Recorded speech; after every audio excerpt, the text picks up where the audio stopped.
Hello കൂട്ടുകാരെ, കഴിഞ്ഞ വീഡിയോകളിൽ നമ്മൾ നിർജ്ജർ കവിതയുടെ അർത്ഥവും കവിതയുടെ ഭാവാർത്ഥം സന്ദേശം എന്താണെന്നുള്ളത് നമ്മൾ നോക്കി. ഇനി ഈ വീഡിയോയിൽ നമുക്ക് ജാൻവി എന്ന സെക്കൻഡ് ചാപ്റ്റർ എന്താണെന്ന് നോക്കാം. ആദ്യം തന്നെ ലേഖക പരിചയം നോക്കൂ. ജാൻവി കഹാനിക്ക് ലേഖിക ലത അഗർവാൾ ഹെ. ലത അഗർവാൾ ആണ് ജാൻവി എന്ന കഥ എഴുതിയിരിക്കുന്നത്. ഉൻക ജന്മ, അദ്ദേഹം ജനിച്ചത് 1966 ഉൻക ജന്മസ്ഥാൻ ഷോലാപൂർ മഹാരാഷ്ട്ര. അദ്ദേഹം ജനിച്ചത് ഷോലാപൂർ മഹാരാഷ്ട്രയിലാണ്. പ്രമുഖ രചനായെ സ്വാഭിമാൻ, മഹാതീർത്ത്, മംഗലാമുഖി. കാര്യക്ഷേത്ര കഹാനി, ലഘുകഥ, നിബന്ധ. അദ്ദേഹം കഹാനികൾ, അതായത് കഥകളും ലഘുകഥകളും ലേഖനങ്ങളും എഴുതിയിട്ടുണ്ട്. കമലേശ്വർ സ്മൃതി സമ്മാൻ, മനസ്വിനി സമ്മാൻ പോലുള്ള പുരസ്കാരങ്ങളും ലഭിച്ചിട്ടുണ്ട്. ഇനി നമുക്ക് ഏക് ഝലക് എന്നുള്ള ബോക്സ് നോക്കാം.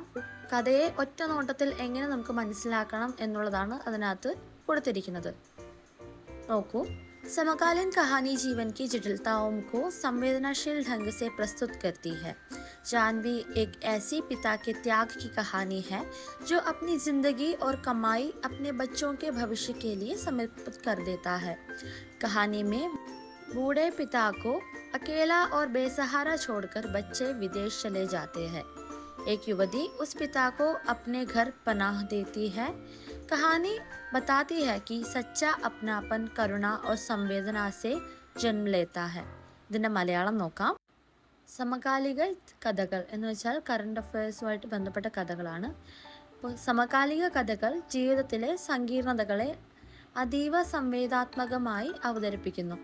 ജാൻവി എന്ന കഥ സ്വന്തം ജീവിതവും സമ്പാദ്യവും മക്കളുടെ ഭാവിക്കായി സമർപ്പിക്കുന്ന ഒരു പിതാവിൻ്റെ ത്യാഗത്തിൻ്റെ കഥയാണ്. എന്നാൽ അദ്ദേഹത്തിൻ്റെ മക്കൾ അദ്ദേഹത്തെ ഒറ്റയ്ക്കാക്കി ഉപേക്ഷിച്ച് വിദേശത്തേക്ക് പോകുന്നു. അപ്പോൾ ഒരു യുവതി ആ വൃദ്ധനായ പിതാവിന് സ്വന്തം വീട്ടിൽ അഭയം നൽകുന്നു. ഈ കഥയിലൂടെ നമുക്ക് യഥാർത്ഥ സ്നേഹവും സ്വന്തമെന്ന ബോധവും കരുണയിലും മാനസികതയിലും നിന്നാണ് ജനിക്കുന്നത് എന്ന സന്ദേശം നൽകുന്നു. ഏക് ഝലക്കിലൂടെ എന്താണ് ഈ കഥയുടെ സന്ദേശം എന്ന് മനസ്സിലായി എന്ന് കരുതുന്നു. ഇനി നമുക്ക് ജാൻവി എന്ന കഥയിലൂടെ ഒന്ന് സഞ്ചരിക്കാം. കഥ തുടങ്ങുന്നത് ഭോപ്പാലിൽ നിന്നും വാരാണസിയിലേക്ക് ട്രെയിനിലാണ്. അപ്പോൾ ലത അഗർവാളാണ് യാത്ര ചെയ്യുന്നത്. നമ്മളെ എഴുത്തുകാരിയുടെ സീറ്റിൽ ഒരു വൃദ്ധനായ മനുഷ്യൻ ഇരിക്കുന്നുണ്ടായിരുന്നു. അപ്പോൾ ലത അഗർവാൾ വന്ന് പറയുന്നു, സർ ഇത് എൻ്റെ സീറ്റാണെന്ന്. അപ്പോൾ ഉടനെ തന്നെ വൃദ്ധൻ എന്തോ പേടിച്ച് അമ്പരപ്പോടെ ലത അഗർവാളിനോട് സോറി പറഞ്ഞിട്ട് എതിർവശത്തുള്ള സീറ്റിലേക്ക് മാറിപ്പോകുന്നു. അപ്പോൾ ലത അഗർവാൾ ഭയങ്കര ടോക്കറ്റീവ് ആയിട്ടുള്ള ഒരാളാണ്, ഭയങ്കര സംസാരിക്കാൻ പ്രിയതയുള്ള ആളാണ്. ലത അഗർവാൾ ഇങ്ങനെ സംസാരിക്കാൻ വേണ്ടിയിട്ട് ഒരാളെ അന്വേഷിച്ച് നടക്കുമ്പോഴാണ് ലത അഗർവാളിൻ്റെ നേരെ മുന്നിൽ ഒരു സ്ത്രീ വന്നിരിക്കുന്നത്. ആ സ്ത്രീയുടെ പേരാണ് ജാൻവി. അപ്പോൾ ജാൻവി വന്നപ്പോൾ ലത അഗർവാൾ വിചാരിച്ചു, ഇവള് കുറേ നേരം സംസാരിക്കും, സമയം പോകാൻ ആളായല്ലോ എന്ന്. പക്ഷെ ജാൻവി അങ്ങനെയുള്ളൊരു വ്യക്തിത്വമല്ലായിരുന്നു. അവൾ വന്ന ഉടനെ മറ്റാരെയും ശ്രദ്ധിക്കാതെ ഫോണിൽ മുഴുകിയിരുന്നു. ചെവിയിൽ ഹെഡ്സെറ്റും വെച്ചിരുന്നു. കുറേ നേരം ലത അഗർവാൾ സംസാരിക്കുമെന്ന് കരുതി അവളുടെ മുഖത്തോട്ടും അവളുടെ ചലനങ്ങളിലേക്കും ശ്രദ്ധ കേന്ദ്രീകരിച്ചിരുന്നു. പക്ഷേ അവൾ ഒട്ടും മിണ്ടിയില്ല. അങ്ങനെ ലത അഗർവാൾ എതിർവശത്തിരുന്ന ആ വൃദ്ധനുമായിട്ട് സംസാരിക്കാൻ തുടങ്ങി. സംസാരത്തിനിടയിലാണ് മനസ്സിലായത് വൃദ്ധൻ വാരാണസിയിലേക്ക് പോവാണ്. വൃദ്ധന് സ്വന്തമോ ബന്ധക്കാരായിട്ടും അവിടെ ആരുമില്ല. ആകെ ഉണ്ടായിരുന്നതൊരു ഭാര്യയാണ്. അത് 30 വർഷം മുമ്പ് എന്തോ അസുഖം ബാധിച്ച് മരണപ്പെട്ടു. പിന്നെ ഒരു മകളും ഒരു മകനും ഉണ്ടായിരുന്നു. മകൻ വിദ്യാഭ്യാസത്തിനായിട്ട് വിദേശത്ത് പോയി അവിടെ തന്നെ കല്യാണം കഴിച്ച് സെറ്റിലായിരിക്കുന്നു. മകളാണെങ്കിൽ ഈ അടുത്ത് ഒരു ആൺകുട്ടീനെ കൊണ്ടുവന്നു അവനുമായിട്ട് വിവാഹം കഴിക്കണമെന്ന് വാശി പിടിച്ച് ആ ആൺകുട്ടിയുമായിട്ട് ജീവിക്കുകയാണ്. ഇതിനിടയ്ക്ക് നടക്കുന്ന സംഭവം എന്താണെന്ന് വെച്ചാൽ മൂത്ത മകനാണെങ്കിൽ പഠനത്തിനായിട്ട് പൈസ വേണമെന്ന് പറഞ്ഞിട്ട് ഒരു 4 ഏക്കർ സ്ഥലം ഈ അപ്പാപ്പനുണ്ടായിരുന്നു. 4 ഏക്കർ സ്ഥലത്തിൽ 1 ഏക്കർ സ്ഥലം വിറ്റിട്ടാണ് അപ്പാപ്പൻ മൂത്ത മകനെ പഠിപ്പിച്ചത്. പിന്നെ പണ്ട് ഭാര്യയ്ക്ക് ആശുപത്രി ചെലവിനായിട്ട് 1 ഏക്കർ സ്ഥലം വിറ്റായിരുന്നു. പിന്നെ 1 ഏക്കർ സ്ഥലം ഈ മകളുടെ കാമുകന് കല്യാണത്തിന് സ്ത്രീധനമായിട്ട് വേണം വിദേശത്ത് പോകാൻ വേണ്ടിയിട്ട്. അങ്ങനെ പറഞ്ഞ് ആ അച്ഛൻ ആ ഒരു ആവശ്യവും നിറവേറ്റി കൊടുത്തു. അങ്ങനെ ഇതെല്ലാം നേടിയെടുത്ത് മക്കൾ അച്ഛനെ ഉപേക്ഷിച്ചിട്ട് പോവുകയാണ്. അച്ഛനോട് പറയാണ് വാരാണസിക്ക് പൊക്കോ, അവിടെ ആരെങ്കിലും ഉണ്ടാവും താങ്ങാനായിട്ട്. വാരാണസിക്കുള്ള ട്രെയിൻ ടിക്കറ്റ് പോലും മകളാണ് എടുത്തു കൊടുക്കുന്നത് അച്ഛന്. ഈ കഥയെല്ലാം കേട്ടിട്ട് ജാൻവി പറയുകയാണ്, അച്ഛാ എനിക്കൊരു അച്ഛനെ വേണം, ഞാൻ ചെറുപ്പം മുതലേ അനാഥയായിട്ടാണ് വളർന്നത്. ഒറ്റപ്പെടലിൻ്റെ ദുഃഖം എനിക്ക് എന്താണെന്നറിയാം. എൻ്റെ കൂടെ വരാമോ എൻ്റെ അച്ഛനായി എന്ന്.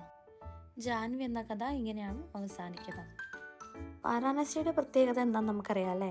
ആരുമില്ലാത്തവർ, എല്ലാവരും ഉപേക്ഷിപ്പിച്ച് ആരുമില്ലാതെ തനിച്ചായവർ, പിന്നെ മരണപ്പെട്ട് കഴിഞ്ഞവരുടെ ചിതാഭസ്മം ഒഴിക്കുന്ന സ്ഥലം, ഇങ്ങനെയൊക്കെ വിശേഷിപ്പിക്കുന്നൊരു സ്ഥലമാണ് വാരാണസി. അവിടേക്കാണ് സ്വന്തം മകൾ അച്ഛനെ ട്രെയിൻ കയറ്റി വിടുന്നത്. കഥയുടെ തുടക്കത്തിലാണെങ്കിൽ ജാൻവി ആരെയും ശ്രദ്ധിക്കാതെ മൊബൈൽ ഫോണിൽ തൻ്റേതായ ലോകത്തിൽ മുഴുകിയിരിക്കുന്ന കുട്ടിയായിട്ടാണ് ജാൻവിയെ ചിത്രീകരിക്കുന്നത്. എന്നാൽ കഥയുടെ അവസാനമായപ്പോൾ ലതാ അഗർവാൾ മനസ്സിലാക്കിയ കാര്യങ്ങൾ നോക്കാം. ആ യുവതിയുടെ പേര് ജാൻവി ആയിരുന്നു.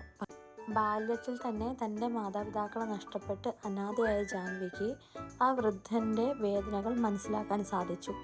അവൾ അദ്ദേഹത്തോട് പറഞ്ഞത്, ബാബ, നിങ്ങൾ എൻ്റെ കൂടെ വീട്ടിൽ വരണം. എനിക്ക് നിങ്ങളെപ്പോലെ അച്ഛൻ്റെ സ്നേഹം വേണം. വയസ്സനായ വൃദ്ധൻ കണ്ണുകൾ നിറഞ്ഞ് അദ്ദേഹം ആ കാര്യത്തോട് സമ്മതിക്കുകയാണ് ചെയ്തത്.